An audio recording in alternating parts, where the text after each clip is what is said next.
and the guy used to play offensive tackle and you were the quarterback, just kind of let you in. They won't give you free stuff per se. They just kind of go, oh yeah, that guy. Like once in a while you get pulled over by a cop and they go, like, if you're a celebrity and you get pulled over by a cop and a cop likes your stuff, then it's going to be like you getting pulled over by someone you went to high school with who became a cop. That's cool. That is cool. Good deal. All right. Now, the next question is, where do you think you're making, I guess, an impact? Well, I try to make an impact in my family's life, and I try to make an impact in my employees' life. But I try to make an impact in people's life who listen to the show and hopefully learn something and maybe get a little wisdom and a little motivation. So I like that, you know, I like comedy, but I also like I like wisdom as well, and maybe people who listen to my show get a little more than just a laugh out of it. Right. Good deal. Yeah. No, I definitely do. That's for sure. Next, Thanks. next question is, what are some things that most people don't know about Adam Carolla's journey?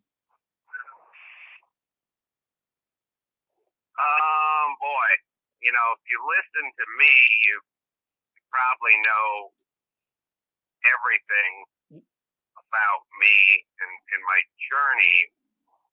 People don't realize that I'm probably much more easier going than most people actually think. I'm pretty flexible on lots of stuff and not really not much of a hard ass once I get home. And as far as the journey goes, I don't think most people know how like kind of destitute I was and how broke I was and what a bad student I was and all that kind of stuff. I think they think because I'm fairly well spoken and I seem to have done okay for myself. I think I must come from somewhere better than I came from, but not really. Right. Gotcha. All right. So, next question is, the online podcasting industry is a pretty evolving industry. Where do you see yourself in the next 5 years? I don't know what the next 5 years hold. I never really prognosticated. My plan is to show up every day and do a good job because I feel like if you show up and you do a crappy show, most people will stay with you. But if you do 3 crappy shows in a row, they're gonna go somewhere else, and I don't want them to go anywhere. So my goal is to just show up every day, do a great show, and then I'll let the chips fall where they may because I can't really prognosticate as to what would be going on with advertisers or subscriptions or the you know, I don't know if the market gets saturated and there's not enough ears for the number of podcasts there are. I really don't know. I never have known. My plan was always to do a good, create a good product. Right. Right. And you've definitely done that. That's for sure. All right. So next question is, what do you what most excites you at the moment? Uh, thing that I'm most excited about is cars. I love race cars. Yeah. That's the thing I'm most into. Right, right. What was that deal that happened with the car blow up the other day or something? I thought I just briefly saw that, or maybe it was just the media making something out of nothing with you and Jay Leno, or was that off the side? Yeah, side the car did have an engine blow up. Oh, it did. I Really? mean, it didn't blow up, but it went bad. I mean, oh no. it was not good. Oh no, everybody's okay though, right? Yeah, it didn't really blow up. It just needed to be repaired in a major way. Right, right. Well, I mean that happens sometimes, So, cool deal.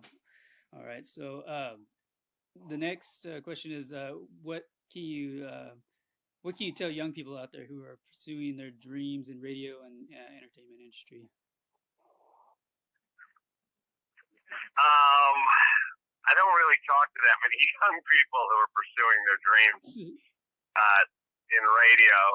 Um, I don't know if anyone's pursuing their dreams in radio. Maybe they're trying it. I think all the young people want to be like YouTube stuff. But I would say, it's pretty boring stuff. First off, maybe you don't have anything to say. Not everyone has something to say. Maybe you shouldn't get into it. Right. Not everyone needs a platform. Not everyone needs a podcast. Not everyone needs to be on the radio. Like, there's people that don't have much to say, and those people should go home and be quiet, or get a job doing something else. Right. So that number one, not everyone needs to be heard. Number two, if you do in fact have something to say, then say it early and often and for free for a while. And hopefully someone will like what you say. Right, right. Cool deal. Right on. All right. And next question is do you have any thoughts about the Rams for the next year? At least to see them do well and win.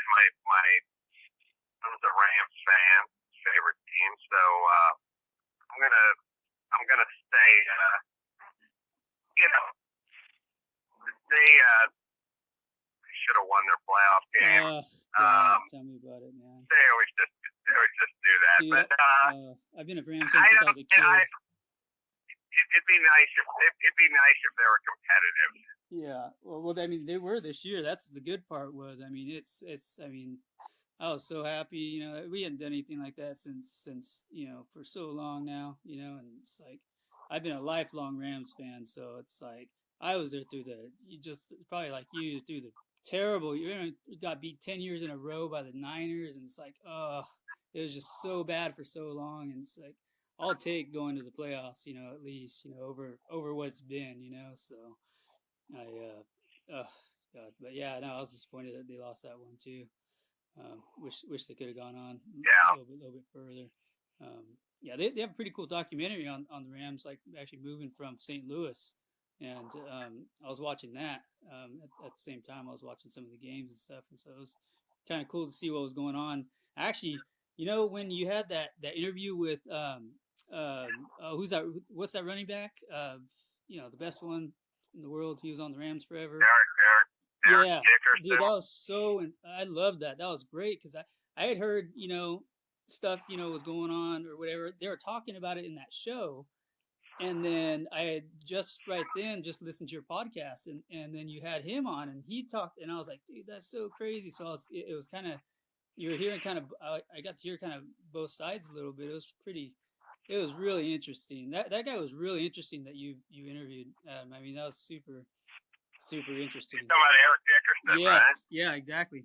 It was just interesting to hear, that side of it, because I was thinking at first, I was like, why did you just stay off the field? What a douche, I mean, whatever, but you come to hear, his version of the story is, a lot different than kind of what I had heard, or what they were saying, I guess, and so it made more sense, and and it sounds like he really likes, sounds like he's got a real passion for the Rams too, and he wants them to win, and that's cool, I mean, everybody wants them to win, so, or I do at least.